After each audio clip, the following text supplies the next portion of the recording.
നമ്മളിപ്പം ഹൈദരാലിയായിട്ട് സംസാരിക്കാമെന്ന് വെച്ചു, എന്തെങ്കിലും ഒരു പ്രശ്നം ഉണ്ടാവും ചിലപ്പോൾ.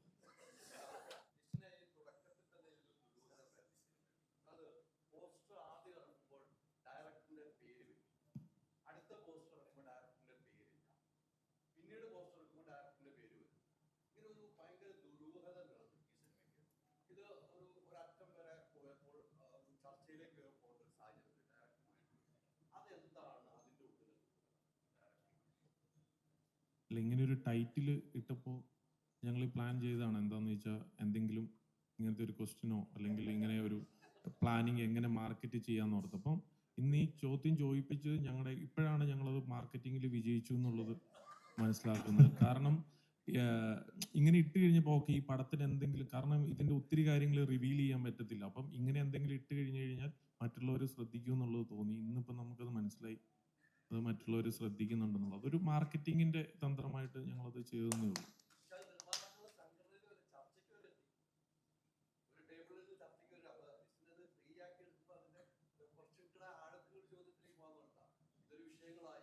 ഒരു കംപ്ലീറ്റ് ആക്ടർ എന്നൊക്കെ പറയുന്ന പോലെ ഒരു കംപ്ലീറ്റ് വിജയം ആകുന്നത് അവിടെ വരെ എത്തുമ്പോഴാണ്.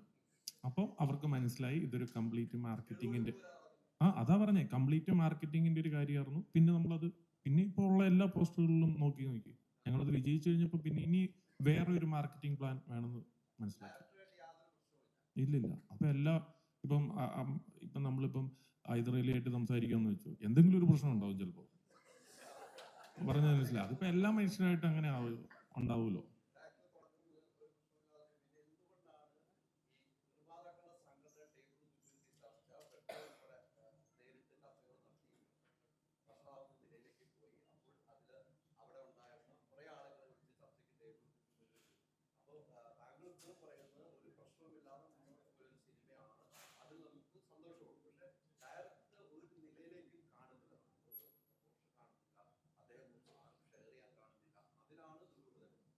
അല്ല, അതാ ഞാൻ പറഞ്ഞേ, അത് ഇങ്ങനെയൊക്കെ ചെയ്തു കഴിയുമ്പോൾ നിങ്ങൾക്ക് ഈ ചോദ്യം ഉണ്ടാവത്തില്ലല്ലോ.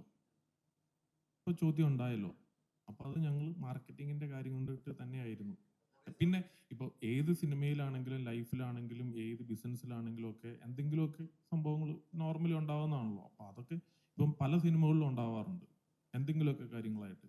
അപ്പൊ അതൊക്കെ ഒരു നോർമൽ ആയിട്ടുള്ള ഒരു കാര്യമാണ്. അപ്പോൾ അത് ഒരു ഇഷ്യൂ ആയിട്ടുള്ള ഇപ്പം നമ്മളൊരു ഫാമിലിയിൽ ഒരു ഇഷ്യൂ ഉണ്ടായി കഴിയുമ്പം ചിലപ്പോൾ എന്താണെന്ന് വെച്ചാൽ നമ്മൾ ഡിസ്കഷൻ വെച്ചെന്നിരിക്കുമല്ലോ. അപ്പോൾ ഇതുപോലെയുള്ളൊരു കാര്യമുള്ളത് ഒരു വലിയൊരു ഇഷ്യൂ ആയിട്ടുള്ള കാര്യങ്ങളോ അങ്ങനത്തെ ഒന്നും ഇല്ല. ഒരു ദുരൂഹ സാഹചര്യം അതിൻ്റെ അകത്തില്ല. അല്ല, ഈ നേരത്തെ പറഞ്ഞ പോലെ പ്രൊഡ്യൂസേഴ്സ് അസോസിയേഷൻ വരെ ഇത് എത്തിയെന്ന് പറയുമ്പോൾ ഈ സിനിമ തുടങ്ങുന്നതിന് മുമ്പ് തന്നെ അത് ഉണ്ടായിരുന്നു എന്നുള്ളതാണ് സത്യം. അതിന് മുമ്പുള്ള അദ്ദേഹം ചെയ്ത സിനിമയുടെ കുറച്ച് വിഷയങ്ങളുണ്ടായിരുന്നു. അത് തന്നെ ക്ലിയർ ചെയ്തിട്ടുള്ള ഒരു ചർച്ച നടന്നിട്ട് ആണ് ഈ സിനിമയുടെ കാര്യങ്ങളിലോട്ടൊക്കെ പോകുന്നത്. പിന്നെ ഈ പറഞ്ഞ പോലെ സിനിമയുടെ പേര് സൂചിപ്പിക്കുന്ന പോലെ തന്നെ കുറച്ച് ദുരൂഹതകളൊക്കെ ഈ സിനിമയിലുണ്ട്. അത് വളരെ വസ്തുതമായിട്ടുള്ള കാര്യമാണ്. ക്രിയേറ്റീവായിട്ട് ഡിഫറൻസുകൾ ഉണ്ടായിട്ടുണ്ടാവാം, പക്ഷെ അതൊക്കെ സിനിമയുടെ നന്മയ്ക്ക് വേണ്ടിയിട്ടുള്ളതാണ്. അതൊക്കെ ഒരു മേശയുടെ അപ്പുറത്ത് ഇരുന്ന് സംസാരിച്ച് ക്ലിയർ ചെയ്തിട്ടുള്ള കാര്യങ്ങളാണ്. അത് അറ്റ് ദ എൻഡ് ഒരു നല്ലൊരു സിനിമ, ഒരു എൻ്റർടൈനർ എന്നുള്ള രീതിയിൽ ഇത് തിയേറ്ററിലേക്ക് കൊണ്ടുവരാൻ വേണ്ടിയിട്ട് എല്ലാ ആൾക്കാരും, അത് ഡയറക്ടർ മുതൽ പ്രൊഡക്ഷനിലുള്ള ഏറ്റവും ജൂനിയർ ആയിട്ടുള്ള അല്ലെങ്കിൽ എക്സ്പീരിയൻസ് കുറഞ്ഞിട്ടുള്ള ആൾക്കാർ വരെ ഇതിൻ്റെ കൂടെ ഉണ്ട് എന്നുള്ളതാണ് ഒരു ദുരൂഹതയും ഇല്ലാത്തൊരു കാര്യം എന്ന് പറയുന്നത്. വേറൊരു എക്സാമ്പിൾ ചുമ്മാ പറയുകയാണെങ്കിൽ, നമ്മൾ ഞാൻ ആൽക്കലി എന്നുള്ള സോങ് ആദ്യം റിലീസ് ചെയ്തപ്പോൾ ശരിക്കും അതിൽ മ്യൂസിക് ഡയറക്ടറിൻ്റെ പേരൊന്നും എഴുതിയിട്ടില്ല. അതെന്താ പറയുന്നത്? ഇല്ല, ഞാൻ പറഞ്ഞത് അങ്ങനത്തെ ഒരു സ്ട്രാറ്റജി നമ്മുടെ ഭാഗത്തുണ്ടായിരുന്നു എന്നുള്ളതാണ് സത്യം. പിന്നെ ഈ പറഞ്ഞ പോലെ ഒരു സിനിമ എന്ന് പറയുന്നത് ഒരു ക്രിയേറ്റീവ് ആയിട്ടുള്ള ഒരുപാട് പേരുടെ ഇൻപുട്ടുകൾ ചേർന്നിട്ടുള്ള ഒരു ക്രിയേറ്റീവ് സൈഡാണ്. അപ്പോൾ അത് എല്ലാവർക്കും അംഗീകരിക്കാവുന്ന രീതിയിലുള്ള ഒരു ഔട്ട്പുട്ട് എന്നുള്ള രീതിയിൽ കൊണ്ടുവരാനുള്ള ശ്രമങ്ങൾ ഉണ്ടാകുമ്പോൾ തീർച്ചയായിട്ടും ചില അഭിപ്രായ വ്യത്യാസങ്ങൾ ഉണ്ടാവാറുണ്ട്. പക്ഷെ അതിനപ്പുറത്തേക്ക് സിനിമ നന്നാവണം എന്നുള്ള ഒരു തീരുമാനത്തിൽ തന്നെയാണ് എല്ലാവരും ഉള്ളത്. അത് എല്ലാവരും എന്ന് പറയുമ്പോൾ രതീഷ് ബാലകൃഷ്ണൻ മുതൽ ഇതിൻ്റെ പ്രൊഡ്യൂസേഴ്സ് മുതൽ ഇതിൽ ആക്ട് ചെയ്ത ആൾക്കാർ മുതൽ ഇതിൻ്റെ ടെക്നിക്കൽ സൈഡിലുള്ള ആൾക്കാർ മുതൽ പ്രൊഡക്ഷൻ സൈഡിലുള്ള എല്ലാവരും ഉൾപ്പെടെ. സോ അതിൽ യാതൊരു ദുരൂഹതയുമില്ല. അതുകൊണ്ട് തന്നെയാണ് സന്തോഷത്തോടു കൂടി ഈ ഒരു വിഷുക്കാലത്ത് ദുരൂഹ സാഹചര്യം ഇങ്ങനത്തെ ഒരു രീതിയിൽ, കാരണം ഇതുവരെ നമ്മൾ വിട്ടിട്ടുള്ള എല്ലാ കോണ്ടന്റുകളും ഇരുകൈ നീട്ടി പ്രേക്ഷകർ സ്വീകരിച്ചിട്ടുണ്ട് അല്ലെങ്കിൽ അക്സെപ്റ്റ് ചെയ്തിട്ടുണ്ട്, ഏതൊക്കെ രീതിയിലാണ് അത് സ്വീകരിക്കേണ്ടത് എന്നുള്ള ഒരു മൈൻഡ് സെറ്റിൽ. അപ്പോൾ ആ ഒരു മൈൻഡ് സെറ്റിലൂടെ സിനിമ വന്ന് കണ്ടു കഴിഞ്ഞാൽ അവർ എൻ്റർടൈൻഡ് ആകും എന്നുള്ള വിശ്വാസമുണ്ട്.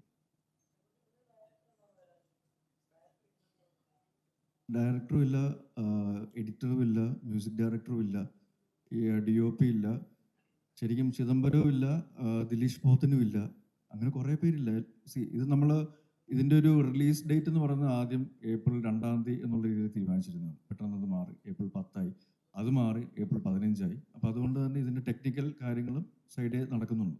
അപ്പോൾ അതിൻ്റെ കാര്യങ്ങൾ നടക്കുന്നുണ്ട്. അത് ഇപ്പം ഇപ്പോഴത്തെ ഈ ടീസറിൻ്റെ ഔട്ട് പോലും നമ്മൾ അറ്റ് ദ ലാസ്റ്റ് മിനിറ്റാണ് നമുക്ക് ഔട്ട് ചെയ്യാനായിട്ട് സാധിച്ചത്. അപ്പോൾ അതിൻ്റെ ടെക്നിക്കൽ കാര്യങ്ങളൊക്കെ സൈഡിൽ നടക്കുന്നുണ്ട്. ടെക്നീഷ്യൻസ്, സോ അവർ ലൈം ലൈറ്റിലേക്ക് വരാനായിട്ട് ചിലപ്പോൾ അവർക്ക് മടിയുണ്ടാവാം, അല്ലെങ്കിൽ താല്പര്യമില്ല. അവരുടെ ജോലി അല്ലെങ്കിൽ അവരുടെ ഔട്ട്പുട്ട് റിസൾട്ടാണ്, അവരുടെ ജോലിയാണ് അവരെ ലൈം ലൈറ്റിലേക്ക് കൊണ്ടുവരുന്നത്.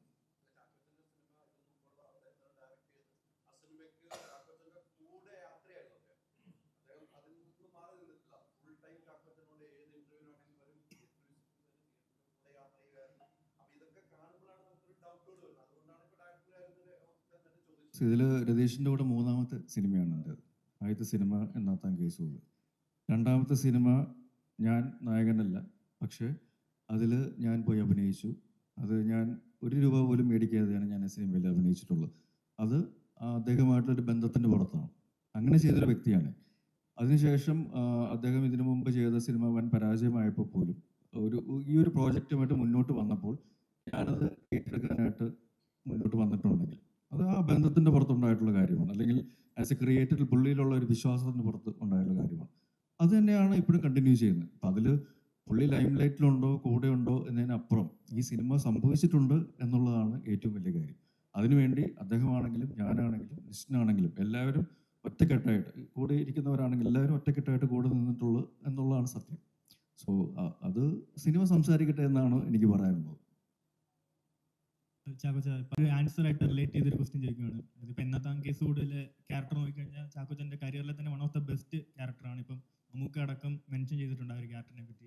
അപ്പൊ അതേ ഒരു ഡയറക്ടർ ലീഡ് റോളും കൊണ്ട് വേറൊരു കഥയായിട്ട് വരുമ്പം ആർക്കാണെങ്കിലും കുറച്ചുകൂടെ എന്തൂസിയാസം അല്ലെങ്കിൽ കുറച്ചുകൂടെ സ്പെഷ്യൽ ആയിരിക്കും. ലൈക്ക് നമ്മളെ കൊണ്ട് അത് ചെയ്യിപ്പിക്കുക അല്ലെങ്കിൽ നമുക്ക് കുറച്ചുകൂടെ ചെയ്യാൻ കഴിയും എന്നുള്ളൊരു വിശ്വാസം തോന്നുന്നില്ല. അപ്പോൾ ഈ ഒരു സിനിമയിൽ വരുമ്പോൾ ആ ഒരു കഥാപാത്രമായിട്ട് മാറുമ്പോൾ എത്രത്തോളം പ്രതീക്ഷ ഉണ്ടായിരുന്നു, ചെയ്ത് കഴിഞ്ഞപ്പോഴും എങ്ങനെയുണ്ട് കണ്ടിട്ട്? ഞാൻ വളരെ എക്സൈറ്റഡ് ആയിരുന്നു. കാരണം സേതു എന്ന കഥാപാത്രം എന്നിലേക്ക് വരുമ്പോൾ അത് എൻ്റെ അടുത്ത് പറയുമ്പോൾ ഞാൻ കണ്ടതിൽ നിന്നും എത്രയോ വ്യത്യസ്തമായ അല്ലെങ്കിൽ മറ്റൊരു രീതിയിലാണ് രതീഷ് അതിനെ കൺസീവ് ചെയ്തിരിക്കുന്നത്, അല്ലെങ്കിൽ അത് എന്നെ കൊണ്ട് ചെയ്യിച്ചിരിക്കുന്നത്. രൂപത്തിലാണെങ്കിലും ഭാവത്തിലാണെങ്കിലും ഒരു ബോഡി ലാംഗ്വേജിലാണെങ്കിലും എല്ലാം ആ ഒരു വ്യത്യസ്തത കൊണ്ടുവരാനായിട്ട് രതീഷിന് കഴിഞ്ഞിട്ടുണ്ട്. ഞാൻ നേരത്തെ സൂചിപ്പിച്ച പോലെ ഒരു ഒരു ഒരു ഒരു ആക്ടറെ, അത് എന്നത്താൻ കേസ് കൂടുതൽ വളരെ വ്യക്തമായിട്ട് നമുക്കറിയാം. ഞാനും 1-2 പേരും അല്ലാതെ ബാക്കിയെല്ലാം പുതിയ ആൾക്കാരായിരുന്നു. ക്യാമറയുടെ മുമ്പിൽ നിന്ന് പരിചയമില്ലാത്ത ആൾക്കാരായിരുന്നു കൂടുതൽ. അവരെല്ലാവരെയും വളരെ നാച്ചുറലായിട്ട് ഒരു കഥാപാത്രമായി മാറുന്ന രീതിയിൽ അവതരിപ്പിക്കാനായിട്ട് സാധിച്ചിട്ടുണ്ടെങ്കിൽ ആ രതീഷ് പൊതുവാൾ എന്ന ഒരു ക്രിയേറ്ററിൻ്റെ മിടുക്ക് തന്നെയാണ്. അപ്പം അത് എക്സ്പീരിയൻസ്ഡ് ആയിട്ടുള്ള ആൾക്കാരെ കൈ കിട്ടുമ്പോൾ അതിൻ്റെ ഒരു വെയിറ്റേജ് കൂടും എന്ന് ഞാൻ വിശ്വസിക്കുന്നു.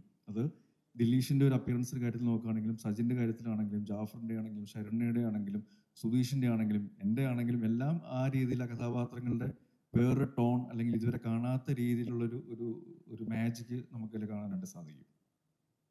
ഫണ്ണി ക്വസ്റ്റ്യൻ, ഫണ്ണല്ലെങ്കിലും ഇപ്പം സാധാരണക്കാരനായിട്ടുള്ള ഒരു കഥാപാത്രമാണ് ഈ ഒരു സിനിമയിൽ ടീസർ കണ്ടപ്പോൾ ഫസ്റ്റ് കണ്ടപ്പോൾ നമ്മൾ പ്രതീക്ഷിച്ചത്. പക്ഷെ എൻഡിലേക്ക്